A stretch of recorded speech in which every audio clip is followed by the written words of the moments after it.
네, 다섯 번째 강의 시작하겠습니다. 지난 시간까지 유니베리에이트 데이터, 즉 변수 하나에서 해당 변수들이 가진 데이터들을 어떻게 대표값으로 표현을 하는지를 배웠고요. 그리고 바이베리에이트 데이터, 즉 변수 두 개의 데이터들에 대해서 어떻게 그 두 변수를 비교를 할지에 대해서 배웠습니다. 그래서 그 두 변수가 연속형 데이터일 경우와 범죄형 데이터일 경우에 대해서 각각 코릴레이션이나 아니면 컨틴전시 테이블을 이용해서 카이스퀘어 값을 계산을 했었죠. 이런 방법으로 이제 두 개의 변수에 대해서 비교하는 방법을 우리가 배웠는데, 그 다음에는 이제 두 개 이상의 변수들, 그러니까 세 개 이상의 변수들에 대해서 배워야 될 차례인데, 멀티베리에이트를 배워야 되는데, 그 전에 멀티베리에이트는 앞에서도 잠깐씩 쓰긴 했지만 그 데이터 프레임을 사용을 합니다. 근데 데이터 프레임 자체는 R에서 굉장히 많이 쓰이는, 기본적으로 많이 쓰이는 데이터 오브젝트 형태고요.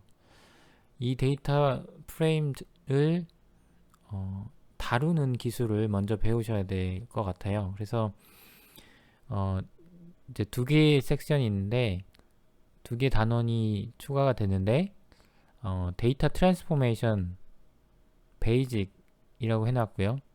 아마 다음에는 데이터 트랜스포메이션 with dplyr 이라는 패키지를 써서 어떻게 데이터 트랜스포메이션 하는지, 즉 데이터 프레임들을 어떻게 자유자재로 전처리를 하는지에 대한 방법을 먼저 배우시면 좋을 것 같아서, 그 멀티베리에 전에 그 두 개 정도의 섹션을 더 넣었습니다. 그래서 보통 일반적으로 데이터 분석은 이제 이 표 같은 경우에는 이 사이트에서 가져왔는데요. 이 사이트는 dplyR이나 ggplot 같은 패키지를 개발한 그 저자가 쓴 책입니다. 온라인 북이고요. 여러분이 오셔가지고 여기 방문을 하셔서 이제 쭉 읽어보시면 도움이 많이 되실 겁니다. 근데 여기에서 저자가 이제 소개한 바로는, 보통 이제 그 데이터 분석을, 데이터를 읽어오고, 그리고 tidy라는 것은 R에서 제공하는 어떤 패키지예요. 그래서 이 tidy라는 어떤 메소드를 이용을 해서 이런 과정을 거친다는 거죠. 데이터를 트랜스포메이션 하고 가시화, 데이터가 어떻게 생겼는지 보고, 이게 이제 플롯이나 히스토그램 같은 거겠죠. 그리고 실제로 분석을 하는 겁니다. 분석을 하는 건데, 이제 평균이나 뭐 회귀 분석, 평균도 사실 모델이고요. 그래서 이 통계적 분석을 여기서는 모델이라고 하고, 그 결과를 보고 다시 우리가 원하는 데이터로 또 좀 더 다른 분석을 하거나 할 때 또 트랜스포메이션을 하고 가시화를 하고, 이런 과정의 반복이고, 그리고 이걸 가지고 외부에서 발표를 하거나 이걸 가지고 커뮤니케이션을 한다는 그런 의미로 굉장히 큰 그림으로 이렇게 그려놨습니다. 그런데 이제 여기서 우리가 배울 거는 트랜스포메이션이고요. 비주얼라이즈 같은 경우에는 ggplot이라는 패키지를 사용합니다. 트랜스포메이션은 dplyR이라는 패키지를 대표적으로 사용을 하고요. 그래서 이 개념은 여러분이 좀 알아두시면, 이제 데이터 어널리시스를 할 때 데이터 사이언티스트들이 하는 기본적인 프로세스다라고 생각을 하시고 참고를 해주시면 좋을 것 같고, 그래서 이제 이제 dplyr 같은 경우에는 데이터 프레임 형식이랑 조금 다른 팁을 형식을 써요. 물론 데이터 프레임도 쓰지만, 근데 원래 전통적으로 R에서는 데이터 프레임을 포맷을 많이 쓰고 있고요.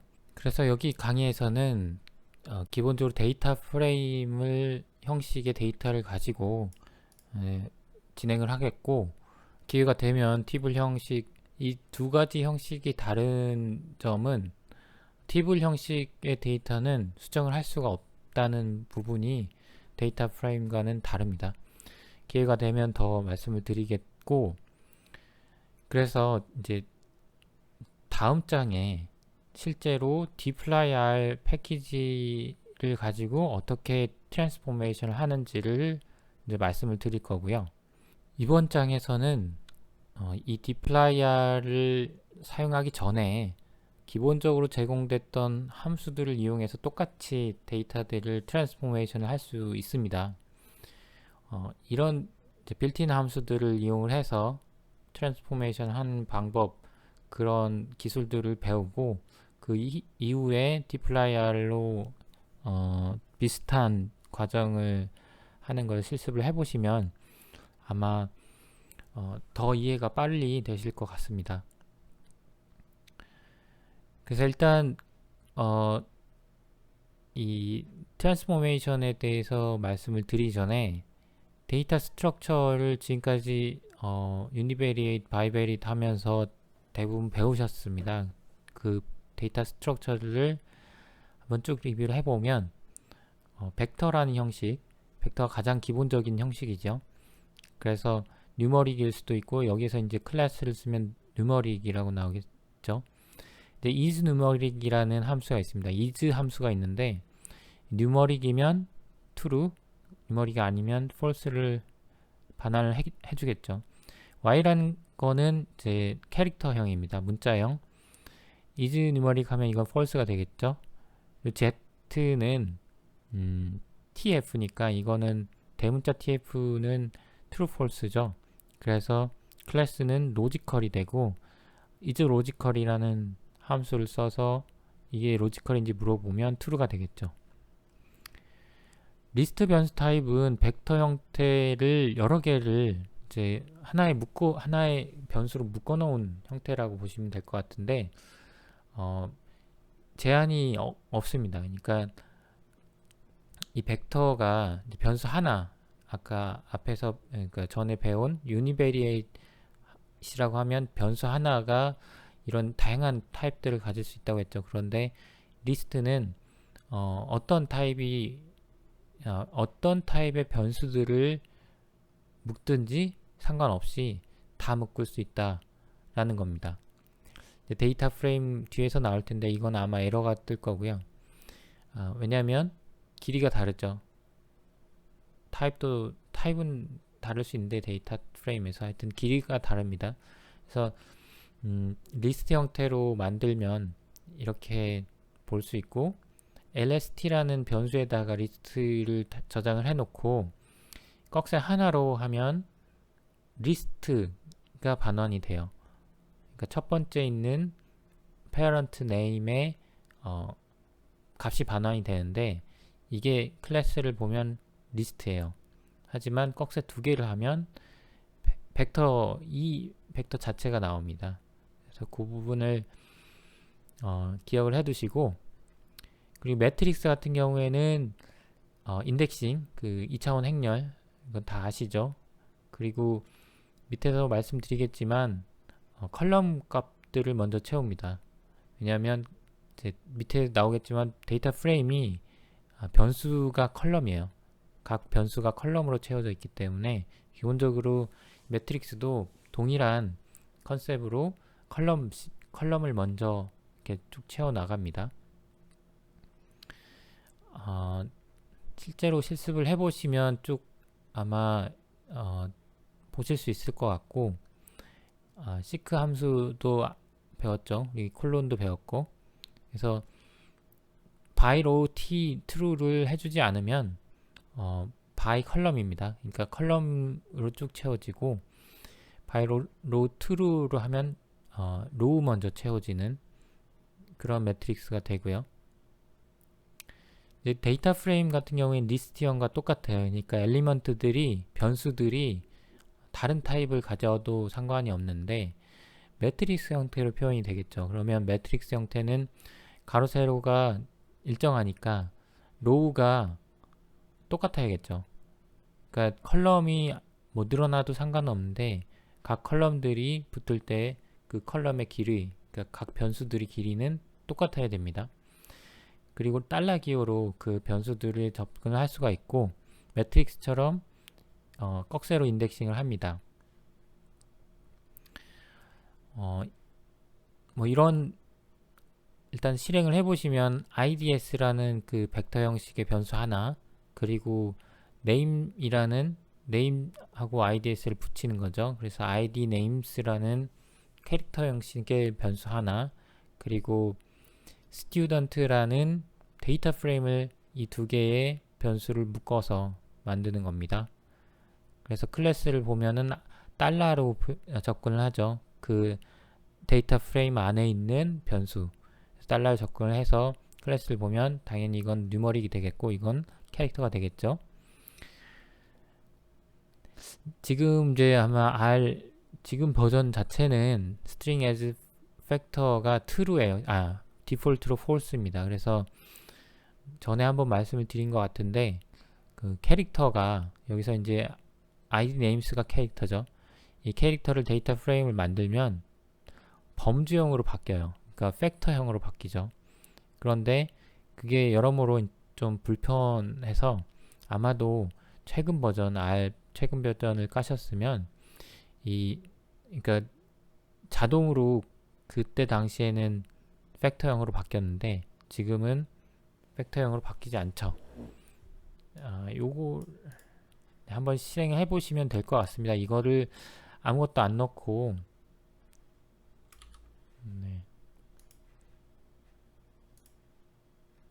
네, 여기 있을 텐데 없네요. 네, 여기 있습니다. 그래서 id가 이렇게 들어가 있고 캐릭터 형식의 이름이 들어가 있죠. 그래서 데이터 프레임을 만들면 이런 식으로 두 개의 변수를 가진 데이터 프레임이 되는데 이게 클래스가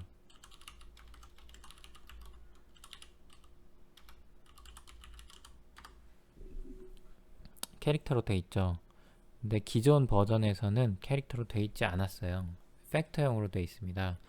그러니까 만약에 팩터형으로 나오면 그게 옛날 버전이다 라고 생각을 하시고 새로운 버전으로 까시거나 아니면 그대로 쓰셔도 되는데 이제 이 파라미터를 false로 해줘야 이제 꼭 캐릭터형으로 바꿀 필요는 없습니다. 이제 목적에 따라서 팩터형이 필요할 수도 있는데 이제 그 차이점이 있다라는 걸 알아주시면 좋을 것 같고, 그 그림으로 이제 좀 요약을 해봤어요. 그 벡터 형식, 벡터는 이제 벡터 A라는 게 있으면 이런 식으로 표현이 되는 거고, 이제 매트릭스는 2차원이죠. 그래서 컬럼 먼저 채워진다. 숫자들이 이렇게 이런 식으로 채워져요. 이런 식으로. 그래서 인덱싱을 할 때는 이 부분은 2,3 되고 14라는 거는 디멘전을 없앴을 때 원 디멘전으로 했을 때 이게 14번째 있는 칸입니다. 위에서 채워질 때 14번째 있는 칸이라 14라는 것과 똑같이 인덱싱을 할 수 있고, 데이터 프레임은 이 하나가 다 벡터 변수예요. 그래서 그 벡터 베리어블의 셋이라고 보시면 되고, 그리고 모든 변수들이 다 똑같은 길이를 갖죠. 그리고 이 변수를 접근을 할 때는 달러로 A 달러 C, 그러니까 데이터 프레임 이름 달러 해당되는 변수 이름, 이렇게 그 안에 있는 변수 이름을 쓰시고 인덱스를 하나 두 번째를 해주면 이 값을 리퍼런스를 할 수가 있고요. 리스트는 똑같은데 이제 ABC 그 각각 변수들이 길이가 달라도 된다라는 겁니다. 예, 여기까지가 기본적인 데이터 스트럭처였고요.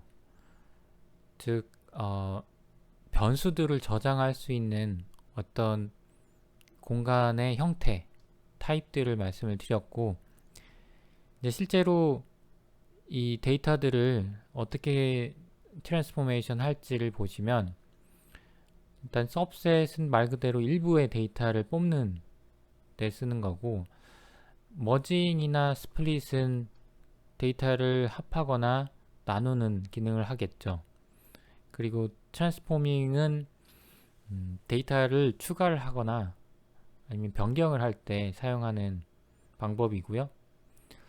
이 세 가지 정도의 기능들은 뒤에서 배울 dplyr 아래에서 제공하는 함수들을 쓰면 훨씬 더 쉽고 빠르게 우리가 원하는 대로 데이터를 조작할 수 있고, apply 같은 경우에는 굉장히 중요한 함수인데 이건 다 이때 다시 설명을 드리겠습니다. subset은 말 그대로 일부의 데이터만 가져오는 그런 기능을 하는 거죠. 그래서 데이터가 이런 매트릭스 형태, 데이터 프레임 형태라면 샘플, 이제 기본적으로 통계에서는 이 로우들이 샘플의 개수입니다. 그리고 컬럼은 변수. 말하자면 예를 들어서 뭐 사람이 100명 있다 그러면 100명이 이 로우에 각각이 들어가는 거고, 각 사람들의 몸무게, 뭐 키, 뭐 이런 시력, 뭐 이런 것들이 이렇게 데이터 값들이 저장이 되겠죠. 그러니까 로우가 샘플이라고 보시면 됩니다.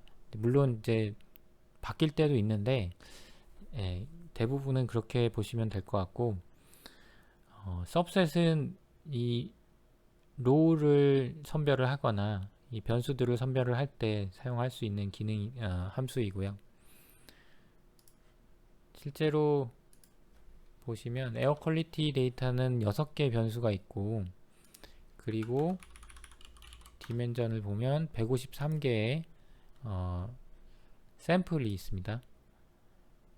여기에서 이 NA를 제거를 하고 싶은데 일단 오존만 먼저 보면 오존의 isNA라는 함수를 사용하면 NA냐 아니냐라는 걸 물어봐서 NA면 true, 그러니까 다섯 번째가 true죠. 여기에 NA가 있는 겁니다. 그래서 인덱싱 할 때 여러분이 이제 기억하시겠지만 true인 거를 뽑아주는 거예요. 인덱싱 할 때. 그러니까 우리는 지금 여기서 false인 것들이 뽑히면 좋으니까 not을 붙여서 이걸 true로 만들어주고 뽑는 겁니다.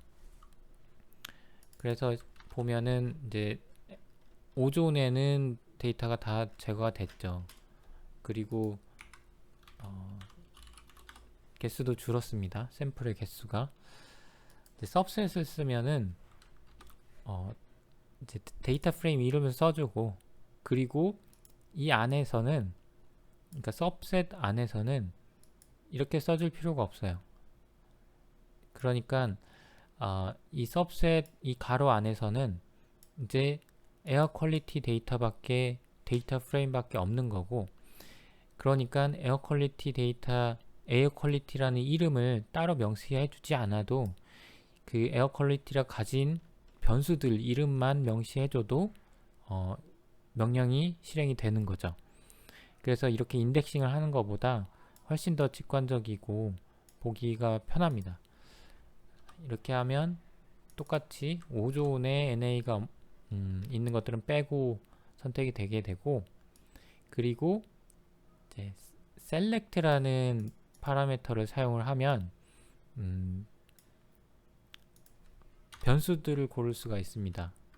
이 앞에까지는 샘플을 골랐던 거고, 변수들을 이 4개만 고르겠다 그러면 이런 식으로 해주면 4개의 값만 가지게 되는 거죠. 이렇게 4개를 보니까 NA가 거의 다 빠졌는데 이런 식으로 AND를 써서 2개의 변수의 NA들을 동시에 빼줄 수도 있습니다. 그리고 select에서 마이너스를 써서 여기서 이제 그 원하는 변수들의 이름을 써주면 이게 뽑혔는데, 마이너스를 써주면 이게 빠지는 게 되겠죠. 네, 그렇게 이렇게 subset을 사용하시면 되고, 이게 달러를 쓸 필요 없다라는 말씀을 드리는 거고요. 그러니까 subset을 쓰면. 그리고 이제 머지랑 스플릿은 말 그대로 두 개 이상의 데이터셋을 통합하거나 아니면 스플릿은 나눠주는 거겠죠. 근데 원래 rbind나 cbind라는 그 함수가 있습니다. 이 함수들은 두 개의 데이터셋을 로우를 바인딩을 해주거나 컬럼을 바인딩을 해줘서 이제 사용할 수가 있죠. 근데 이 두 함수는 앞에도 써놨는데 그 이제 굉장히 느려요. 리소스를 많이 먹고 가능하면 이제 머지나 뒤에 배우는 그 dplyr 함수를 사용하시는 게 좋을 것 같고, 물론 간단한 오퍼레이션은 여전히 cbind, rbind를 많이 사용을 합니다. 네, 머지의 헬프 페이지를 보시면 이제 아시겠지만 파라미터 설정할 수 있는 파라미터들이 여러 가지가 있고요. 네, 이런 파라미터들을 예제를 통해서 좀 이해를 해 보겠습니다. 10명의 사람이 있는데 이 10명의 사람이 일단 이런 식으로 데이터가 만들어져 있다고 가정을 하겠습니다. 그러면 df1에는 id하고 age, df2에는 id하고 gender 이렇게 저장이 돼 있는데 두 데이터셋을 머지를 할 경우에 보통 뭐 필요에 따라 다르겠지만 이 컬럼을 바인드를 할 수도 있겠죠. 이렇게 하면 컬럼이 이 옆으로 가서 붙죠. 근데 우리가 원하는 건 이게 아니죠. 왜냐하면 ID 4번 사람이 age를 가지고 있는데 ID 7번인 젠더 m이에요. 이게 이제 제가 아까 말씀드렸지만 매트릭스에서 샘플, 로우는 샘플, 컬럼은 변수, 이거에 맞지 않죠. 결국 우리가 머지를 할 때는 id에 맞춰서 해당되는 id들의 가진 이 변수 값들을 정렬을 하고 싶겠죠. 당연히. 그래서 이런 옵션, 이런 조건들 때문에 이제 by라는 옵션이나 뭐 all.x, all.y라는 그 옵션이 있고 파라미터가 있고, 일단 by라는 옵션은 파라미터는 어떤 걸 기준으로 머지를 할 거냐예요. 여기서는 두 개의 데이터 프레임이 id라는 거를 공통적으로 가지고 있으니까 id를 가지고 기준으로 머지를 하되 all이 f니까 이거는 공통되는 것만 머지를 하겠다라는 겁니다. 실제로 이런 거를 이너 머지라고 하는데 4와 5와 6만 지금 데이터들이 다 있어요. 다른 1번 데이터는 age만 있고 젠더가 없고 뭐 2번도 젠더가 없고, 근데 다 있는 데이터는 4, 5, 6이죠. 그래서 이너 머지는 두 데이터셋에서 공통적으로 가지고 있는 그런 아이디들에 대해서만 머지를 해주는 기능을 한다라고 보시면 되고, all을 true로 하면 반대겠죠. 데이터가 컴플리트 하지 않아도 그냥 다 머지를 해주는 겁니다. 그래서 age가 있지만 젠더는 na, 젠더는 있지만 age는 na 이렇게 나오는 거고요. 여기서 이 꺽쇠는 데이터 형식이 달라서 이렇게 나오는, 이 그냥 na는 이걸 보시면 out df out, 네, age는 뉴머릭이죠. 근데 젠더는 캐릭터예요. 그러니까 타입이 달라서 이제 이게 꺽쇠로 나올 때가 있고 이제 그냥 na로 나올 때가 있는데 이런 타입 차이점이 있다라는 걸 그냥 참고로 알아두시고, 이제 left outer랑 right outer, 이거는 x.all, 그러니까 x를 기준으로 다 머지를 하겠다라는 뜻입니다. 그래서 left니까 이게 x고 이게 y거든요. 그래서 df1을 기준으로 젠더가 없어도 다 하고, 대신에 df2에 있는 그 7, 8, 9 얘네들은 df1에는 없죠. 그래서 이제 여기는 안 나오는 겁니다. right outer는 그 반대고요. 여러분이 알아놓으시면 좋을 것 같고, 스플릿 함수는 특정 기준이 되는 어떤 변수를 가지고 데이터 전체를 나눠주는 그런 기능을 합니다. 그래서 이것도 예제를 보시면 에어 퀄리티 데이터가 이렇게 돼 있었죠. 6개의 변수를 가지고 153개의 샘플들이 있는데, 여기에서 이 month라는 이 변수를 기준으로 나누고 싶은 거예요. 그러니까 월별로 에어 퀄리티가 어떻게 변하는지를 보고 싶다는 거죠. 그래서 이걸 팩터형으로 바꿔줍니다. 근데 사실 팩터형으로 안 바꿔주고 그냥 해도 되는데, 일단 팩터형으로 바꿔주면 G가 이런 식으로 month인데 레벨이 있죠. 그러니까 그냥 숫자가 아니고 이건 이제 범주로 바뀐 상황인 거죠.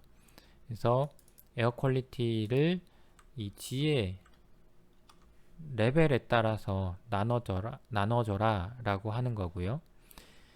물론 개수가 이제 똑같을 수 없죠. 장담할 수 없어서. 그러니까 각 그룹별로 5가 몇 개, 6이 몇 개, 이거는 다 다를 수 있으니까 스플릿을 할 때 이 스플릿 결과는 리스트형으로 대부분 뽑힙니다. 그래서 보시면 5 그룹, 그러니까 months가 5인 것만 뽑혔죠. 그래서 매트릭스로 들어갔는데 이게 리스트형이에요. 6인 것도 있고 7인 것도 있고 8인 것도 있죠. 제가 앞에서 설명을 드릴 때 그 데이터 스트럭처에서 리스트형을 단순히 변수들을 이렇게 모아놓은, 길이가 다른 변수들을 모아놓은 걸로 설명을 드렸었는데, 타입도 상관이 없다고 말씀을 드렸잖아요. 이게 매트릭스가 와도 되고 데이터 프레임이 와도 됩니다. 여기도 그렇고요. 어떤 형태가 와도 다 이 하나의 리스트로 묶어서 다룰 수가 있습니다. 그래서 리스트 형태도 많이 쓰이고, 여기서 갑자기 이런 식으로 나눠져서 제가 말씀을 드린 거고요. 그래서 그룹별로 이렇게 나눠졌습니다. 클래스를 보시면 이게 리스트 형태가 됐고, 스트럭처를 보시면 리스트가 5개짜리 하나, 둘, 셋, 하나, 6월, 7월, 8월, 9월 5개고, 각각 리스트에 데이터 프레임 형식으로 또 엘리멘트들이 들어가 있는 거죠. 그 안에 이제 또 숫자형 이렇게 들어가 있는 겁니다. 자, 이제 데이터를 변형하는 것에 대해서 말씀을 드릴 텐데, 그 앞에서 배운 머지나 스플릿 같은 경우에는 सब셋도 그렇고 이제 값을 변형하지는 않죠. 변경시키지는 않는데, 어떤 데이터 프레임이 여러 개의 변수를 가지고 있을 수 있으니까 그 안에서 어떤 특정 변수의 어떤 특정 샘플의 값을 바꾸고 싶다. 또 이런 작업들이 굉장히 많이 필요하게 할 수 있겠죠. 그런 것들을 좀 쉽게 작업할 수 있도록 만든 게 within 함수 또는 with 함수입니다. 그런데 여기서 우리가 배우는 이제 데이터 트랜스포밍은 아마도 dplyr 패키지에 있는 함수들을 쓰면 이제 요즘은 거의 안 쓰는 방법인데, 개념을 여러분이 이해를 해 놓으시면 도움이 될 것 같습니다. 일단 코드를 보시면 이제 with를 쓰지 않았을 때는 앞에서 잠깐 सब셋에서도 말씀을 드렸지만, 데이터 프레임을 인덱싱을 해서 어떤 다른 세트를 만든다, 아니면 여기에다가 어떤 다른 값을 넣는다 할 때 인덱싱을 하려면 이렇게 데이터 이름 넣어주고 달러로 또 해당하는 변수를 써주고 뭐 이렇게 해야 되죠. 하지만 with를 쓰면 아까 subset에서 했던 것처럼 그 데이터 프레임 이름만 써주고 이 with 안에서 특히 이 with는 이제 이 중괄호를 두 번째 파라미터로 봤는데 중괄호 안에서는 변수 이름만 써도 우리가 원하는 오퍼레이션들 뭐 이제NA든 평균을 구하든 거든 어떤 다른 코드들을 이 중괄호 안에 마음껏 써서 데이터를 변형할 수가 있습니다. 코드를 실제로 한번 보시면 여기서는 당연히 뭐 값이 중요한 게 아니고 이렇게 해서 5종 값만 따로 뺀다. 물론 subset을 할 수도 있습니다. 그런데 똑같은 기능을 이런 식으로 어떤 변형이나 어떤 계산, 연산을 이 중괄호 안에서 데이터 프레임 이름을 쓰지 않고 실제로 할 수 있다 라는 것 하고, within 같은 경우에는 with는 변형이라기보다는 어떤 오퍼레이션을 하는 거고 within은 변형을 해줘요. 그러니까 데이터를 리턴을 해주는 거죠. 그러니까 데이터 자체를 리턴을 하면서 이런 새로운 데이터를 붙여서 리턴을 합니다. 말하자면 데이터를 변형을 할 수 있다는 거예요. 실제로 within 함수는 with는 변형은 아니고 변형을 할 수는 있겠지만 변형은 아니고 이렇게 어떤 데이터 프레임 이름 없이 어떤 오퍼레이션을 하는 부분을 말씀을 드리고 within이 이제 변형을 할 수 있는 어떤 그런 함수입니다. 실제로 코드를 보면 이렇게 셀시어스라고 해서 템프에 있는 값을 가지고 셀시어스를 계산해서 새로운 변수로 추가를 한 후에 전체를 반환을 한 거죠. 리턴을 한 거죠. 그래서 이 new air quality라는 데이터 프레임은 셀시어스라는 변수를 하나 더 가지고 있게 됩니다. 네, 여기까지가 기본적인 그 데이터 트랜스포메이션 빌트인 함수를 이용한 데이터 트랜스포메이션이었고 뭐 참고로 이런 개념이 있다. 그리고 이런 식으로 데이터들을 매니징을 하면 된다라고 일단 알아두시고 다음 단원에 있는 dplyr R이 조금 더 여러분이 쓰시기에 요즘 추세에 따른 어떤 테크닉이 아닐까라는 생각을 말씀을 드리고요. 이제 이그젬플을 하나 보시면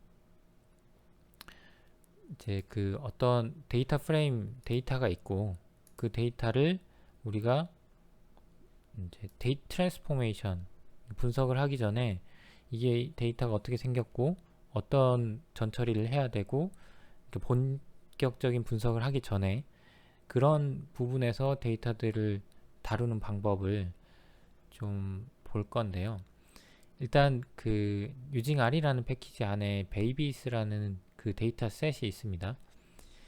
베이비스라는 데이터 셋을 보면은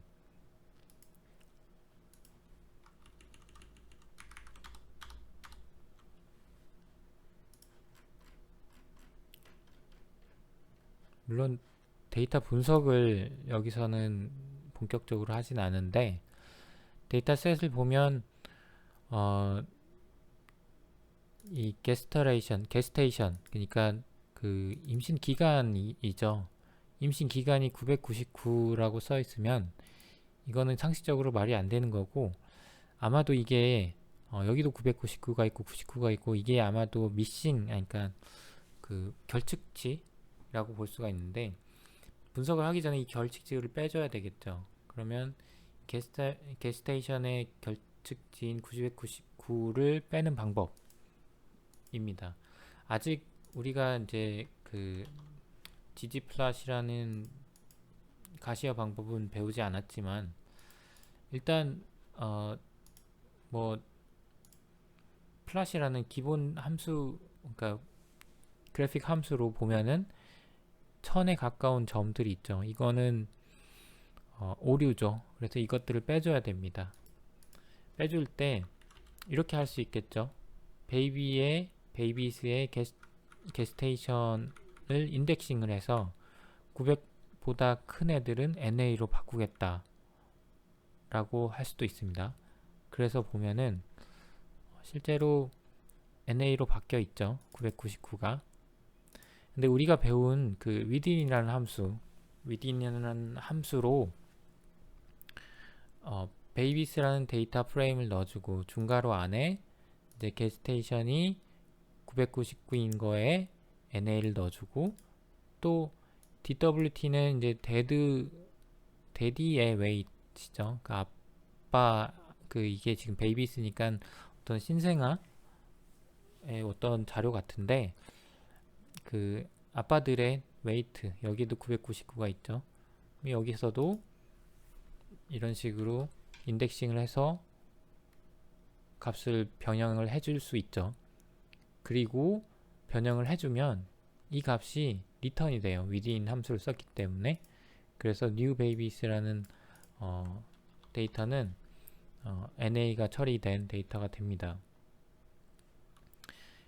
그래서 좀 더 많은 오퍼레이션을 우리가 within이라는 함수를 쓸 수가 있어요. 왜냐하면 지금 게스테이션도 그렇지만 뭐 DWT도 데드 웨이트도 해줘야 되고, 뭐 이런 식으로 하려면 이 베이비스 달러 이걸 다 반복을 해서 일일이 바꿔줘야겠죠. 근데 그렇게 하지 않고 이 중괄호 안에서 within 함수의 중괄호 안에서 우리가 원하는 오퍼레이션을 다 하는 거예요.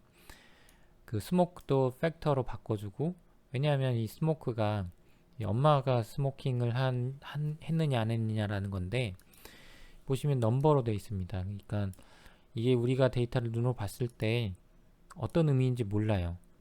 그래서 이제 범주형으로 바꿔주는 작업, 이 바꿔주려면 within을 안 쓴다면 이렇게 레퍼런스를 해서 인덱싱을 하고 해야 되는데, within을 쓰게 되면 스모크를 팩터로 바꿔주고, 그리고 그 레벨을 0은 never, 1은 지금 피고 있고, 2는 임신 전까지 피었고, 뭐 이렇게 가시적으로 바꿔줄 수가 있습니다. 그래서 보시면 이렇게 볼까요?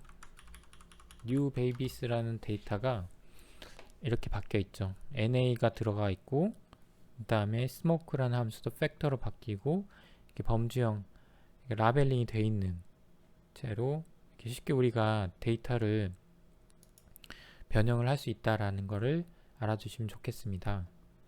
네, 그 얘기고요. 여기도 라벨링을 하는 작업까지 우리가 within 함수에서 어떤 데이터 프레임을 변형을 할 수 있다라는 겁니다. 자, 이제 이번 시간의 마지막으로 이제 말씀드릴 게 apply 함수입니다. apply 함수는 뭐 dplyr 뒤에서 배운 함수 관계없이 굉장히 많이 쓰는 함수고요. apply 함수는 그 데이터를 뭐 트랜스포메이션을 위한 함수라기보다는 데이터를 다룰 때 원소별 또는 그룹별, 로우 또는 컬럼별로 어떤 일을 반복적으로 수행할 때, 보통은 이제 for문이나 이제 다른 랭귀지 같은 경우에는 for문이나 while문을 쓰는데, 물론 R에서도 for문이나 while문으로 어떤 일을 반복적으로 수행을 하죠. 그런데 그 반복적인 수행을 굉장히 빠르게 수행을 시켜주는 함수입니다. 그래서 이 apply 함수를 잘 사용을 하면 R이 좀 단점 중에 하나였던 좀 속도, 이런 부분에 굉장히 빠른 그 연산을 할 수 있게 해주고요. 코드도 굉장히 간결하게 짤 수 있습니다. 콜민 함수를 예로 보면, 원래 콜민은 이제 컬럼별로 평균을 계산해주는 함수인데, 원래대로라면은 컬럼의 개수만큼 포문으로 반복 루프를 돌면서 각 컬럼의 평균을 계산을 해야 되는데, 여기서는 콜민이라는 함수 하나로 그 과정을 대신을 해주는 거죠. 예제를 보시면 앞에서 만든 new babies라는 그 데이터를 가지고 subset을 만들겠습니다. 여기서 이제 select는 변수를 셀렉션 하는 거죠. 그래서 df를 보면 이제 3개의 변수만 나오게 됩니다. 네, 여기서 콜민 함수를 쓰는데 평균 NA가 들어가 있으니까 이제 NA를 지운다라는 거를 이제 true로 하고 콜민을 쓰면 게스테이션은 평균 이렇게 이제 평균이 계산이 되죠. 근데 이 똑같은 과정을 어플라이로 할 수 있습니다. 그 뒤에 이제 어플라이의 그 헬프 페이지를 보시면 될 텐데, 일단 첫 번째 변수는 데이터 프레임이 들어오고요. 그리고 마진이 들어오는데, 마진이라는 거는 그 행인지 열인지를 나타냅니다. 그래서 2가 되면 열, 1이 되면 행. 그러니까 로우냐 컬럼이냐 이거죠. 그리고 펑이라는 거는 이제 함수, 그리고 다른 이제 그 함수에 필요한 다른 또 파라미터들을 넣으면 되는데 똑같은 결과가 나와요. 이게 무슨 얘기냐면 데이터 프레임에 그러니까 2번, 그러니까 컬럼별로 어떤 반복적인 일을 수행을 하는데 그 일이 뭐냐? 민입니다. 그러니까 컬럼별로 민을 구하는 거죠. 이제 콜민이라는 함수가 있는데 굳이 왜 어플라이를 쓰느냐라고 할 수 있지만, 콜민은 저희가 이제 그 예제를 위해서 말씀을 드린 거고, 굉장히 많은 응용을 할 수가 있습니다. 이게 스탠다드 데비에이션을 컬럼별로 구한 거고, 똑같이 스탠다드 데비에이션을 이거는 평균이네요. SD라고 하면 되겠죠. 스탠다드 데비에이션을 구한 겁니다. 똑같이 결과가 나왔는데 보시면 이제 요 펑션이라는 거, 이게 우리가 원하는 기능, 원하는 계산을 여기다 넣으면 된다는 뜻입니다. 즉 이제 어떤 오퍼레이션이건 단지 그냥 스탠다드 데비에이션 평균 뭐 이런 게 아니고, 어떤 오퍼레이션이든 df 안에 있는 변수들을 우리가 반복적으로 뭔가 수행할 때 뭐든 우리가 할 수 있다는 거죠. 여기서 이제 그 잘 보시면 펑션하고 파라미터 x를 썼죠.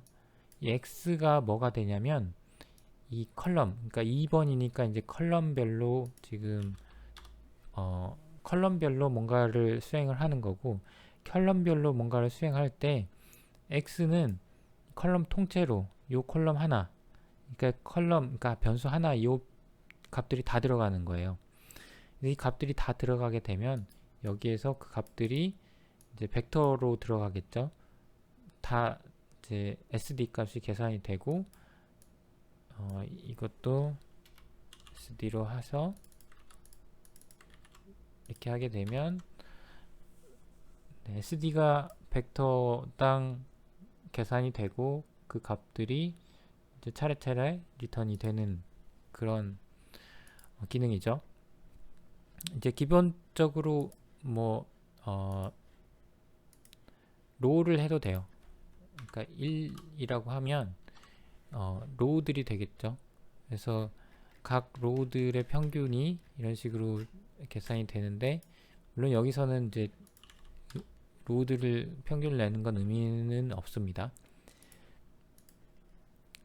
일단 그래서 말씀드린 것처럼 이 마진이 1이면 로우예요. 행. 이렇게 여기 있는 이 벡터 3개의 값이 벡터 형태로 이 펑션에 들어가는 거죠. 이 펑션 x에. 그리고 2이면 열이 되고요.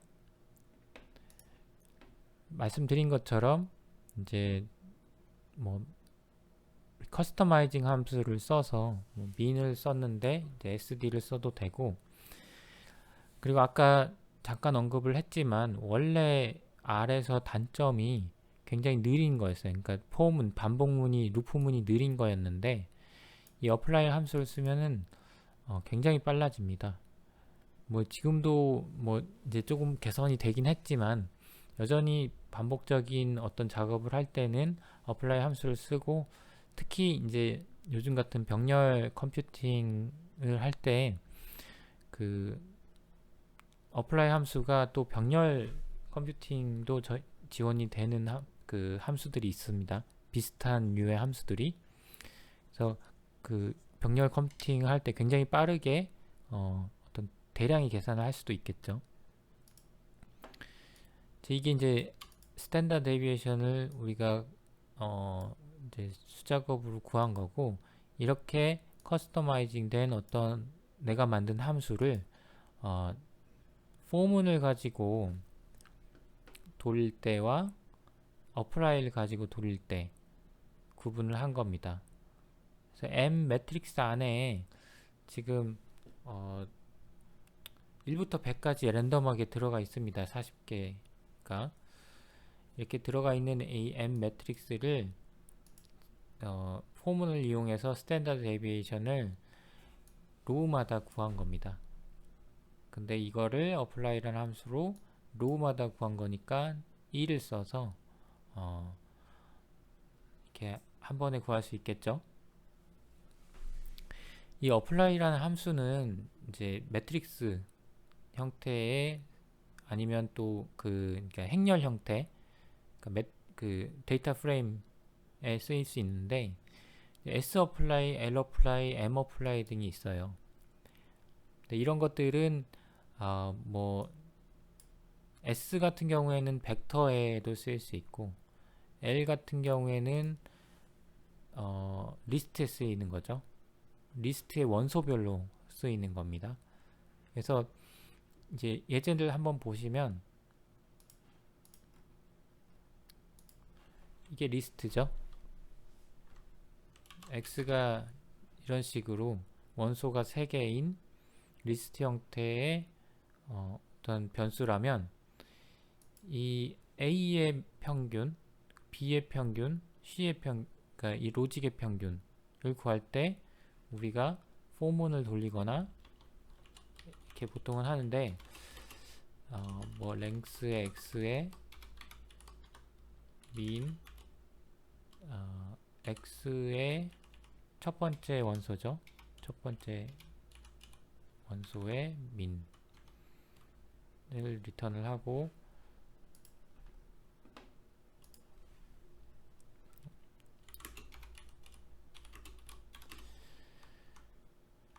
먼저 z를 만들어 줘야겠죠. z는 뭐 x 이렇게 하면 z라는 데에다가 각 그 리스트의 원소들의 평균을 저장을 할 거고, 이 저장할 공간을 미리 만들어 놓은 거죠. 그 x의 랭스가 3이니까 000인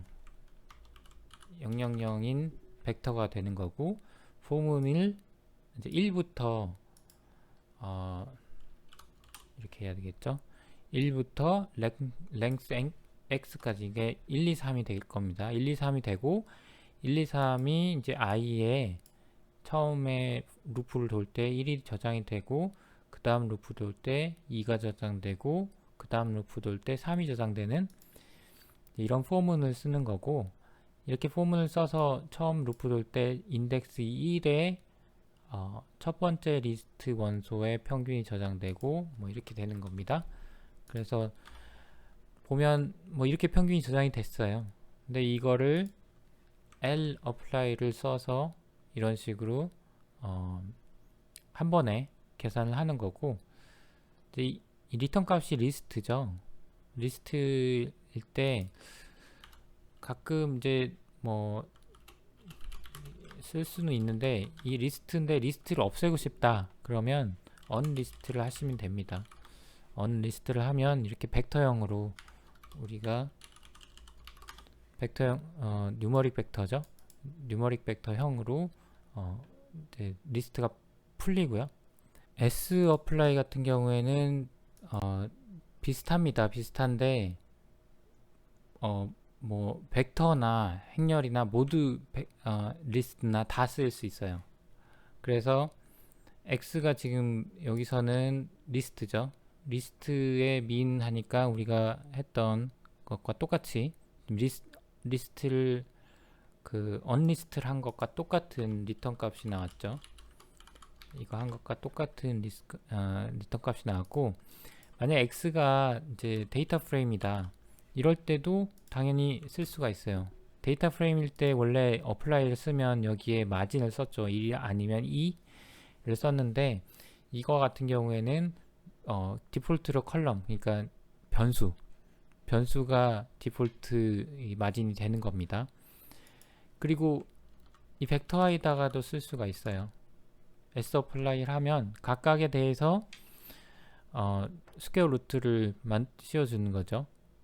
그러니까 sapply가 어떻게 보면은 이제 활용성이 더 있을 수도 있는데, 보통은 이제 좀 명확한 목적을 가진 lapply나 apply 이런 것들을 좀 더 쓰고요.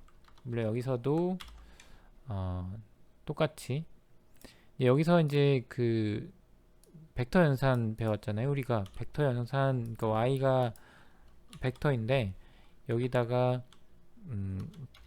어떤 연산을 했을 때 각각의 원소들이 다 그 연산에 적용이 되는 벡터 연산을 배웠는데, 똑같습니다. 똑같은 기능을 한다라고 보시면 될 것 같고, 그리고 여기 이 lapply 같은 경우에는 제가 아까 말씀드린 unlist 부분을 보시면 될 것 같습니다. 자, 여기까지가 일단 빌트인 함수들을 이용한 그 어떤 데이터 트랜스포메이션, 데이터 전처리에 관련된, 전처리라기보다는 이제 원하는 대로 데이터들을 좀 변형을 할 수 있는 그런 방법들을 말씀을 드렸고, 그리고 이제 어플라이 같은 경우에는 수시로 많이 쓸 수 있는 어떤 굉장히 중요한 함수라고 생각을 하시면 될 것 같습니다. 강의는 여기까지 말씀을 드리고요.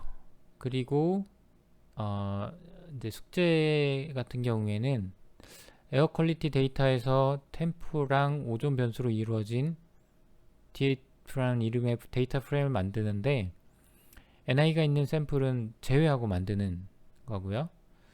두 번째는 그 df라는 함수, 그러니까 데이터 프레임 안에 있는 이 각각의 변수들이 있는데, 여기서 within이라는 함수를 써서, within은 아까 데이터를 변형을 해줄 수 있다고 말씀을 드렸죠.